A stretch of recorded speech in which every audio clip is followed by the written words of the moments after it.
Andrés Pastrana y su aprobación del Código Minero, yo fui ponente del Código Minero y voté en contra, lo advierto, porque ese es el tema de la coherencia.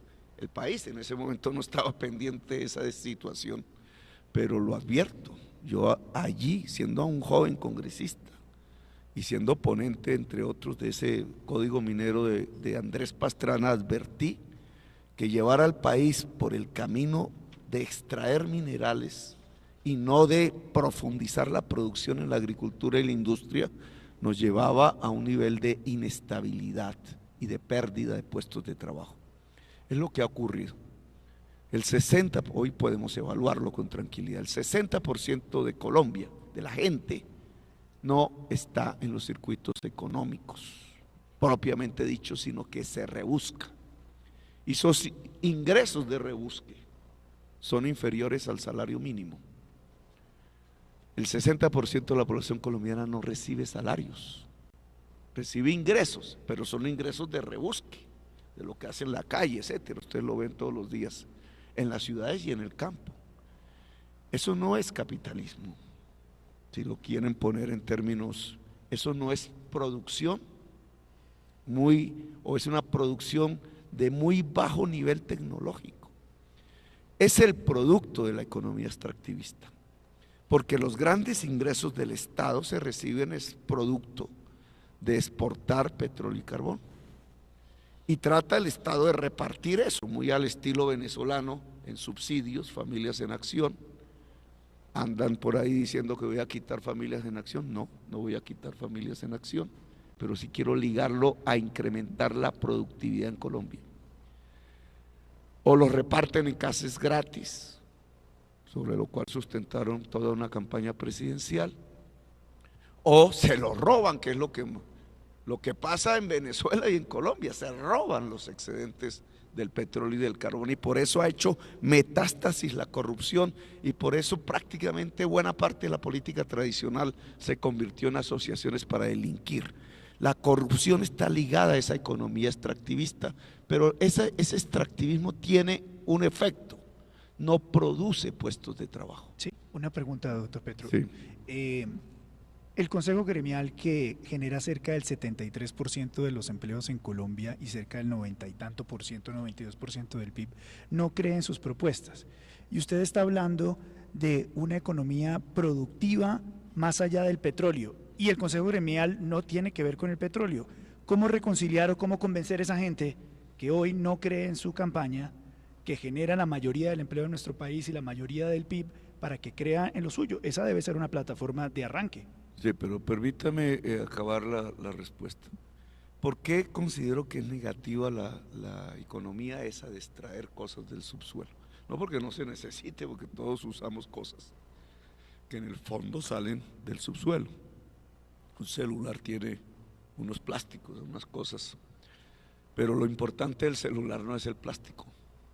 Lo importante del celular que casi todos hoy tenemos en la mano es la inteligencia invertida ahí en el programa que está detrás, que permite que eso sirva para lo que lo usamos.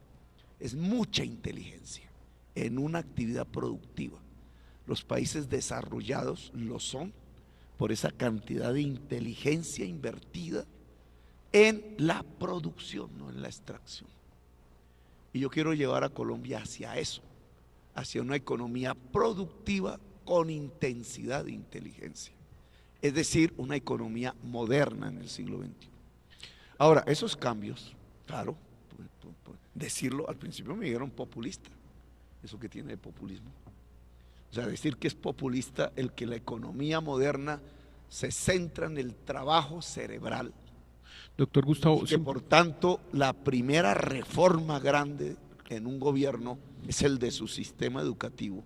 Por eso hablo de un sistema de educación superior público y gratuito. Cuando mencioné la palabra gratuito, entonces dijeron populista.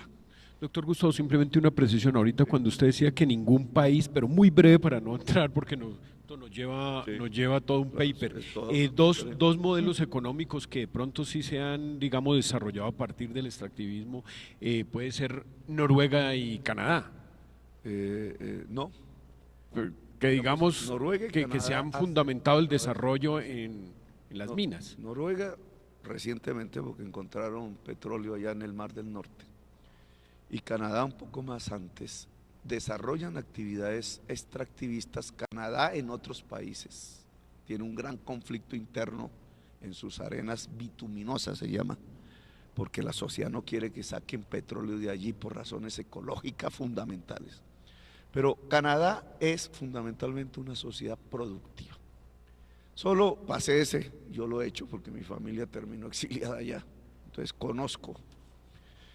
Pasé ese en tiempos de sol, todas esas planicies, y usted no encuentra un centímetro cuadrado de tierras fertilísimas, que lo son, de las más grandes que hay en el mundo, que no cultive alimentos.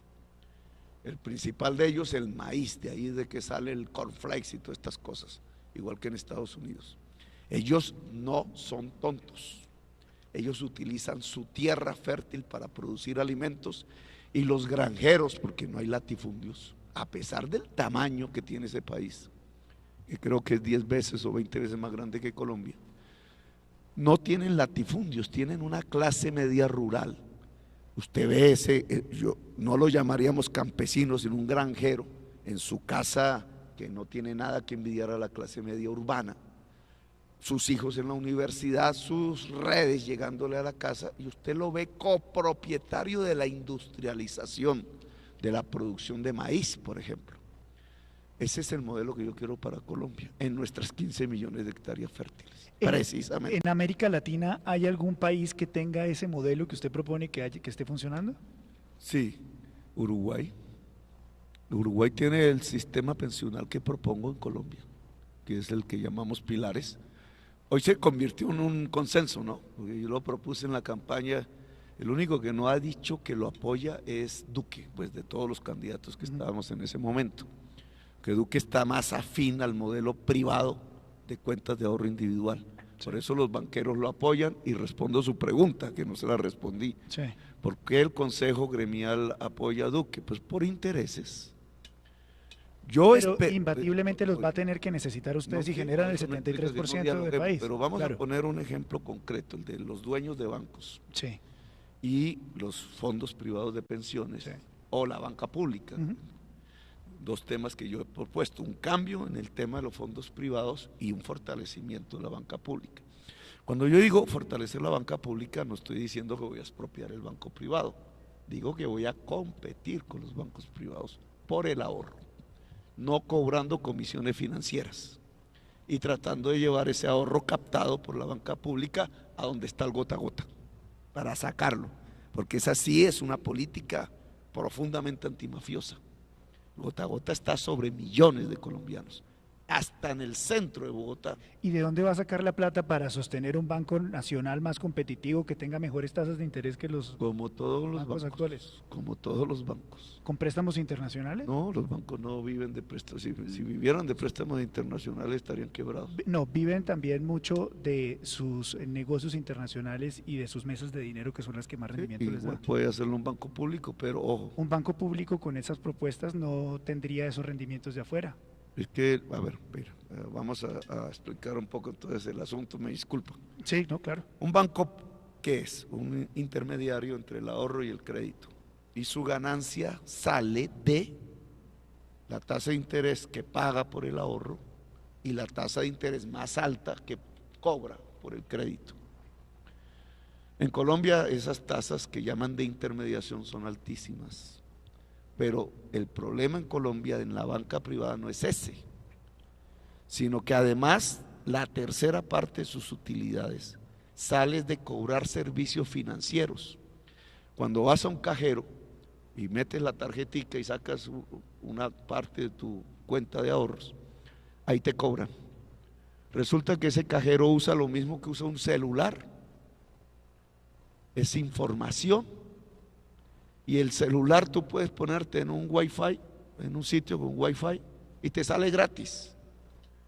Realmente es el costo financiero de transmitir información el que nos están cobrando en los servicios financieros de los cajeros y otros servicios. No, nos están tumbando. En el mundo no se cobra por servicios financieros.